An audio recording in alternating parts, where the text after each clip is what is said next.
Well, Monday will mark the grim anniversary of the disappearance of IU student Lauren Spierer. Spierer went missing after a night of partying in Bloomington. Now, 13 years later, an explosive new book by investigative journalist Sean Cohen has uncovered never before seen details of the investigation. I spoke with Cohen about the book, the new information he learned, and what he hopes comes from it.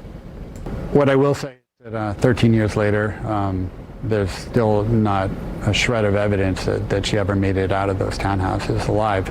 Investigative journalist Sean Cohen joined us in the Wish TV studios to discuss the new information he's uncovered about the disappearance of IU student Lauren Spierer.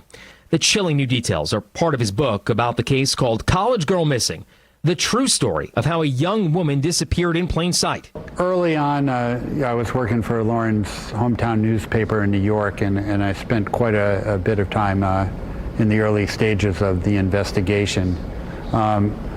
It was about 6 years later that I approached the family with the idea of writing a book and explaining to them, what I would need to go at it. What he needed was access to the investigative files. The family agreed. All the evidence that the private investigators were able to amass. His findings in a moment. First, back to that night, June 3rd, 2011. Lauren had been out partying at a bar, then a friend's townhouse, before they claimed she left to return home at around 4:30 a.m. She never made it. That's where Sean comes in. During his research, he says he found a lot of conflicting details when it comes to those early morning hours, including this. One of the last images of Lauren with Corey Rossman, he was the boy she was with at the end of the night. At one point in the alleyway after she had stumbled and he was having to help her along her path, she sat down on a curb and he got up and he placed a phone call. It was about 3 a.m. So obviously that opened up a new line of reporting for me to track down who actually he called. What'd you find out? There was a girl named Brooke Bullens from Massachusetts, same hometown as Corey. She was 4 years younger than him. They had a very close relationship. She was a trusted friend from back home. So the question becomes, in that chaotic moment where Lauren is collapsed and he's perhaps wondering what to do, he reaches out to this one individual. Sean traveled to Massachusetts. Brooke said she didn't remember that call.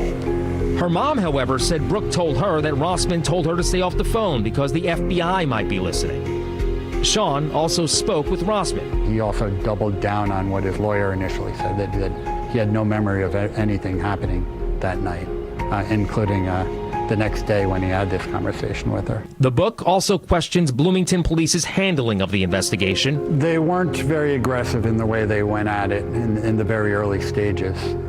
They participated in piecing together a timeline of what happened to Lauren, and they didn't share anything with the public at that time. By the time that they started to go at the boys, they'd already lawyered up, and these were some high-powered attorneys. As for the Spierer family, they say Sean's book has information they had never heard.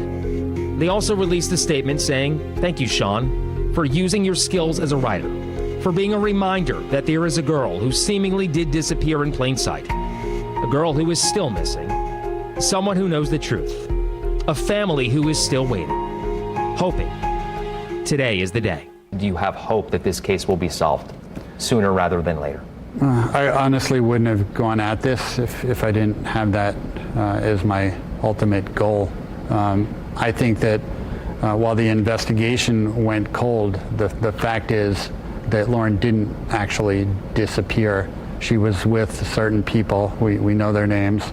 We also know that if she did make it out of those townhouses, that there is a certain person or people who grabbed her. It's been 13 years. Those individuals may have confided in a close friend or a spouse.